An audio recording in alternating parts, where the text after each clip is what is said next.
Good morning all of you. आज हम लोग क्लास 6 to 8 की पाठ्य योजना के बारे में जानेंगे, मतलब विज्ञान की पाठ्य योजना के बारे में।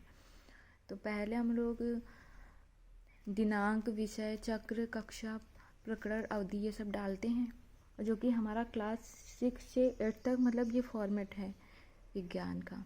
और हमारा टॉपिक है आम्ल, क्षार व लवण।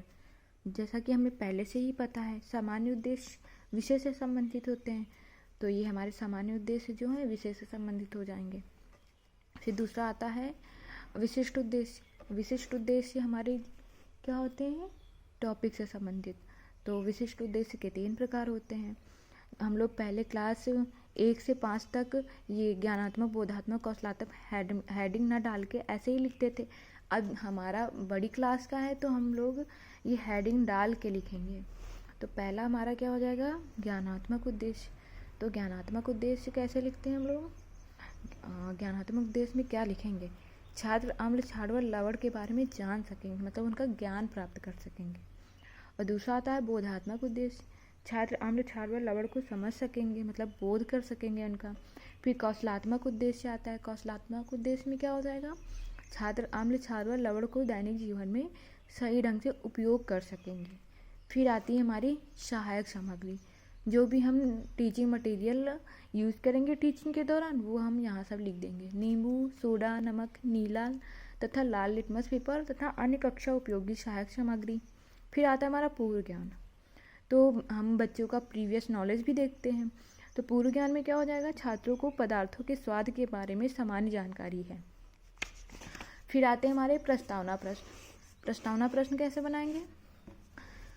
प्रस्तावना प्रश्न क्या पहला प्रश्न क्या हो जाएगा? आम, अमरूद तथा संतरा क्या है? तो बच्चे बताएंगे ये फल हैं। और उसके बाद हम क्या कहेंगे? संतरे का स्वाद कैसा होता है? तो बच्चे बता लेंगे संतरे का स्वाद खट्टा होता है। तो हम बच्चों से फिर तीसरा प्रश्न पूछेंगे, खट्टापन संतरे में किस कारण होता है?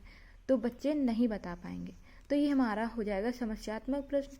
यहीं से हमारा प्रकरण निकल के आएगा। हम फिर बच्चों को उद्देश्य कथन बताएंगे।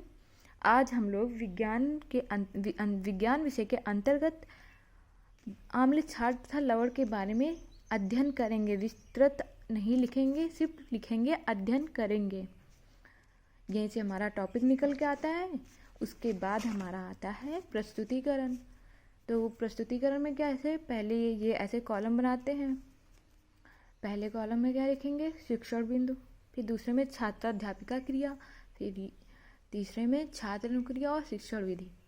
तो जो कि हमारी बड़ी क्लास का है, तो पहले हम शिक्षण बिंदु लेंगे और सबसे पहले हम विकासात्मक प्रश्न करते हैं बच्चों से। टॉपिक से रिलेटेड विकासात्मक प्रश्न करते हैं। तो पहला प्रश्न क्या हो जाएगा? दैनिक जीवन में प्रयोग होने वाले कुछ खट्टे फलों के नाम बताइए। तो बच्चे बताएंगे खट्टे फल जैसे इमली हो गया, नींबू हो गया, टमाटर हो गया। तो शिक्षण विधि में हम प्रश्नोत्तर विधि लिखेंगे। फिर दूसरा प्रश्न करेंगे, फलों का स्वाद खट्टा किस कारण होता है? तो बच्चे ये नहीं बता पाएंगे। फिर हम इनका स्पष्टीकरण देंगे। इमली, नींबू, टमाटर आदि फल खट्टे होते हैं। यह खट्टापन एक विशेष प्रकार के यौगिक की उपस्थिति के कारण होता है, जिन्हें हम अम्ल कहते हैं। अम्ल को अंग्रेजी में एसिड कहते हैं। जो पदार्थ स्वाद में खट्टे होते हैं वे अम्ल कहलाते हैं। ये नीले लिटमस पेपर को लाल कर देते हैं। इनका पीएच मान 7 होता है। ये हमारा था पहला शिक्षण बिंदु। उदाहरण भी देंगे, नींबू का रस, सिरका। फिर इस पहले शिक्षण बिंदु मतलब हम लोग टीचिंग के दौरान मतलब 3 शिक्षण बिंदु ले सकते हैं। तो पहला शिक्षण बिंदु लेने के बाद पहला शिक्षण बिंदु हम लोग लेते हैं, फिर विकासात्मक प्रश्न करते हैं, उनका स्पष्टीकरण देते हैं, फिर लास्ट में बोध प्रश्न करते हैं। तो बोध प्रश्न क्या हो जाएंगे? अम्ल लिटमस पेपर को किस रंग का कर देता है? तो जो कि हम पढ़ा चुके हैं, तो बच्चे बता ले जाएंगे अम्ल नीले लिटमस पेपर को लाल कर देते हैं। और दूसरा प्रश्न क्या हो जाएगा? अम्ल का पीएच मान कितना होता है? तो बच्चे बता ले जाएंगे अम्ल का पीएच मान 7 होता है। ये प्रश्नोत्तर विधि हो जाएगी। तो जो कि हम पढ़ा रहे थे अम्ल, तो बच्चों को हम लिटमस पेपर लेके ले जाएंगे, तो नींबू पे उसका टेस्ट करके भी बताएंगे, मतलब टेस्ट करके भी दिखाएंगे कि नींबू पे लिटमस पेपर लगाने से, नींबू का रस उस पर डालेंगे लिटमस पेपर पे, तो वो लिटमस पेपर जो होता है नीले को लाल कर देता है। नीला लिटमस पेपर दिखाएंगे। जैसा कि मेरे पास है लिटमस पेपर, ये देखिए, ये ब्लू लिटमस पेपर है।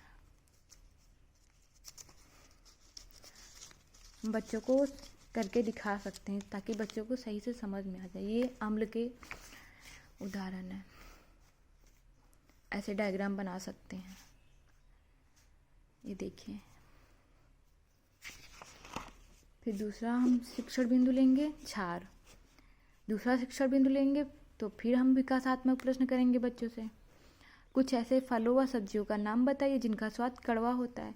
तो बच्चे बताएंगे मिर्च, करेला आदि ऐसी सब्जियां जिनका स्वाद कड़वा होता है। और फिर दूसरा हमारा प्रश्न क्या हो जाएगा, फलों तथा सब्जियों का स्वाद किस कारण कड़वा या तीखा होता है। तो ये बच्चे नहीं बता पाएंगे। फिर हम इनका स्पष्टीकरण देंगे। सब्जियों का स्वाद क्षार के कारण कड़वा होता है। क्षार ऐसे यौगिक हैं जिनका स्वाद तीखा व कड़वा होता है। ये लाल लिटमस पेपर को नीला कर देते हैं। कुछ क्षार पानी में घुलनशील होते हैं। क्षार स्पर्श करने पर साबुन जैसे चिकने होते हैं। इनका पीएच मान 7 से अधिक होता है। यह जलीय विलयन में OH- आयन या हाइड्रोक्साइड आयन देते हैं। उदाहरण NaOH, सोडियम हाइड्रोक्साइड और NaHCO3। फिर ये हमारा दूसरा शिक्षण बिंदु था। फिर हम बोध प्रश्न करेंगे। क्षार का स्वाद कैसा होता है। तो बच्चे बताएंगे क्षार का स्वाद कड़वा होता है। और क्षार लिटमस पेपर को किस रंग में कैसा कर देते हैं। तो क्षार जो होते हैं वो लाल को नीला कर देते हैं। आइए अब हम लोग देखते हैं पीएच स्केल। ये हमारी पीएच स्केल है। ये जो 7 होता है ये उदासीन विलयन, मतलब 7 पे उदासीन होता है। तो जैसा कि हम पढ़ रहे थे, क्षार का पीएच मान 7 से अधिक होता है, मतलब 0 से 7 तक होता है अम्ल, और 7 से ऊपर क्षार, मतलब OH- में वृद्धि होती है तो ये क्षार हो जाएगा। और ये प्लस आयन, मतलब H+, ये होता है अम्ल। और जल का पीएच मान होता है 7। ये पीएच स्केल है। फिर आता है हमारा तीसरा शिक्षण बिंदु लवण। तो हर शिक्षण बिंदु लेते हैं, कोई भी शिक्षण बिंदु लेंगे तो उससे पहले विकासात्मक प्रश्न करेंगे, स्पष्टीकरण देंगे, फिर बोध प्रश्न करेंगे। तो हमने अब तीसरा शिक्षण बिंदु लिया है। तो हमारा पहला प्रश्न हो जाएगा विकासात्मक। समुद्र का पानी स्वाद में कैसा होता है। तो बच्चे बताएंगे समुद्र का पानी स्वाद में खारा होता है। और दूसरा प्रश्न हो जाएगा समुद्र के खारे पानी से हम क्या बनाते हैं। तो बच्चे नहीं बता पाएंगे। फिर हम स्पष्टीकरण देंगे। समुद्र के खारे पानी से हम लवण या नमक बनाते हैं। अम्ल तथा क्षार की रासायनिक क्रिया के फलस्वरूप बने पदार्थ को लवण कहते हैं। तो हम लोग छात्र अनुक्रिया में इधर लिखेंगे, छात्र ध्यानपूर्वक सुनेंगे और ये व्याख्यान विधि हो जाएगी। और फिर हम दिखाएंगे अम्ल है, हाइड्रोक्लोरिक अम्ल हो गया ये HCl प्लस सोडियम हाइड्रोक्साइड हो गया। इसकी रासायनिक क्रिया करवाएंगे तो हमारा क्या बनेगा, NaCl प्लस H2, मतलब सोडियम क्लोराइड बनेगा और फिर जल बनेगा। तो ये क्या हो गया, अम्ल प्लस क्षार इक्वल टू लवण। तो इसका उदाहरण क्या हो जाएगा, फिटकरी जो होता है ये लवण का ही उदाहरण है। और ये साधारण नमक NaCl। फिटकरी का फॉर्मूला क्या होता है, K2SO4.L2SO4 का होल साइज 24H2। आइए हम लोग देखते हैं इसका। ये अम्ल प्लस क्षार इक्वल टू लवण, HCl plus NaCl equal to NaCl plus H2O। ये सोडियम क्लोराइड,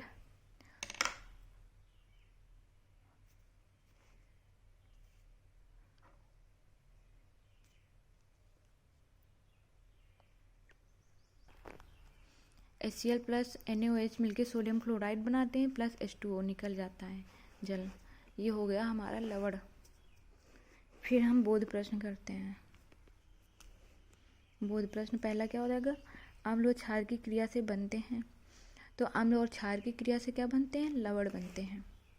और दूसरा प्रश्न क्या हो जाएगा, किसी एक लवण का नाम बताइए। तो बच्चे पढ़ चुके हैं तो वो बता ले गएंगे NaCl। ये हो जाएगी प्रश्नोत्तर विधि। फिर आता है हमारा श्यामपट्ट कार्य। श्यामपट्ट कार्य करवाएंगे, इधर ये श्यामपट्ट भी चिपकाते हैं।